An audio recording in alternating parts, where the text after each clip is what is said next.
यही हम सबको तारने के लिए एक पात्र ब्राह्मण काफी होता है। ये वही ब्राह्मण है जो आज भगवान को भी तारने की क्षमता रखते हैं। प्रेम से बोलिए श्री राम, जोर से बोलिए।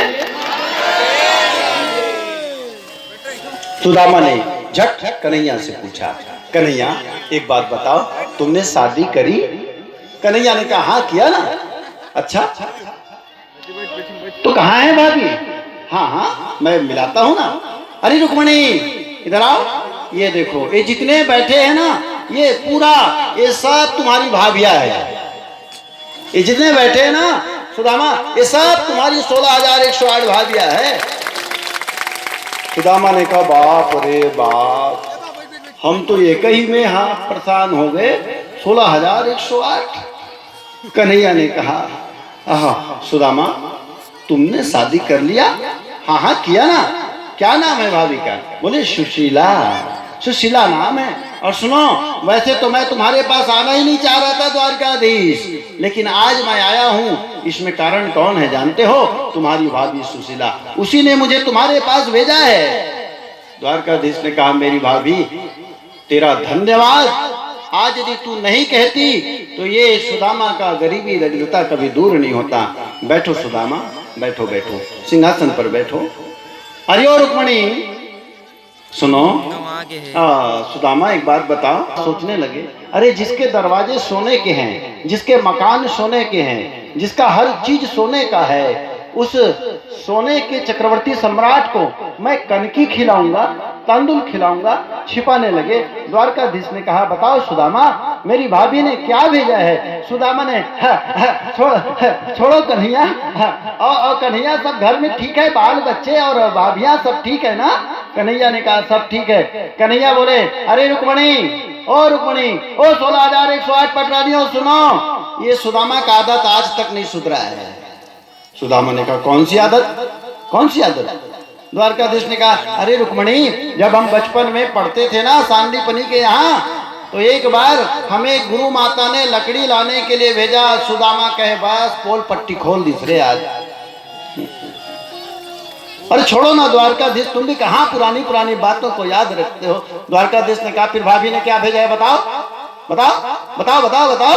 सुदामा ने कहा अरे छोड़ो ना द्वारकाधीश, सुनो रुक्मणी, एक बार हमने लकड़ी काटने के लिए दोनों के दोनों जंगल चले गए। हमारी गुरु माँ ने इस सुदामा को चने दिए थे, मिल बांट कर खा लेना। हम दोनों चले गए, पूछ की कड़कड़ाती ठंड, और ऐसे समय में मैं पेड़ पर चढ़ गया। द्वारकाधीश कह रहे हैं सुनती हो रुक्मणी, मैं पेड़ पर चढ़ गया और ये नीचे बैठे रहा, और भूख लगी सुदामा को, तो सुदामा ने वो पोटली खोला, गुरु माँ ने जो दिया था, चने रखे थे। सुदामा ने जैसे ही चने को खाने के लिए हाथ ऊपर किया, तो उसी समय सुदामा को याद आ गया कि मिल बांट के खा लेना कहे हैं गुरु माँ ने। तो सुदामा ने कहा ओ कृष्णा आ जाओ, हम मिल करके चने खा लेते हैं। लेकिन जानते हो उसी समय बादल गरजा और मुझे सुनाई नहीं दिया। सुदामा ने कहा मैंने अपना काम कर दिया बताने का, अब मैं चने खा लेता हूँ, और अकेले चने खाने लगे। और जानती हो रुक्मणी, ये सुदामा को इसका स्वभाव आज तक नहीं सुधरा है। मैंने पूछा कैसे सुदामा, क्या कुछ खा रहे हो क्या? तो सुदामा कहता था कहाँ कुछ खा रहा हूँ कन्हैया, तो पूछ की कड़कड़ाती ठंड है, बारिश हो रही है, तो दांत जो है वो cut cut cut cut cut cut बज रहे हैं, ऐसा छिपा दिया। और जब हम वापस आए ना रुक्मणी गुरु माँ के यहाँ, तो मुझे बड़ी जोरों की भूख लगी। मैंने कहा मैया मुझे कुछ खाने को दो। तो मैया ने कहा मैंने तो चने दिया था सुदामा को, दिया नहीं। मैं कुछ कहता इसके पहले सुदामा ने कह दिया माँ उसको तो मैंने अकेले खा दिया। तो गुरु पत्नी ने कहा, माँ ने कहा अरे सुदामा तुमने भगवान के भाग को खाया है, भगवान को भोग लगाए बिना खाया है। तो तेरे ललाट पे लिखा था यक्ष श्री, जाओ आज भगवान के हिस्से को खाने के कारण से बोले यक्ष से क्षय श्री हो जाएगा, बोले तुम्हारे संपत्ति नष्ट हो जाएंगे, गरीबी आ जाएगा, दरिद्रता आ जाएगी। और इसी कारण से आज ये सुदामा बड़ा दीनहीन है। सुदामा सिंहासन पर गिर पड़े। सुदामा सिंहासन पर बैठने लगे और कन्हैया ने उसे बिठाने लगे। सिंहासन पर बैठो सुदामा, बैठो बैठो बैठो। अब बताओ मेरी भाभी ने क्या भेजा है? और अब नहीं बताए ना सुदामा तो और भी बड़ी बड़ी पोल पट्टी है जो मैं आज खोलूंगा रुक्मणी के आगे। सुदामा एकदम झट से खड़े हो गए, क्या कहते हो द्वारकाधीश? अरे बचपन की बातें बचपन में रहने दो।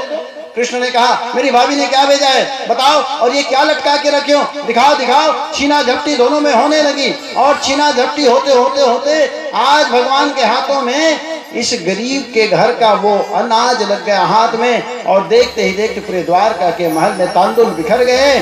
और तांदुल बिखरते हुए देखा द्वारकाधीश ने, आंखों में आंसू छलक पड़े। देवता आकाश से फूलों की वर्षा कर जय जयकार किए। भगवान ने कहा अरे सुदामा, मेरी भाभी ने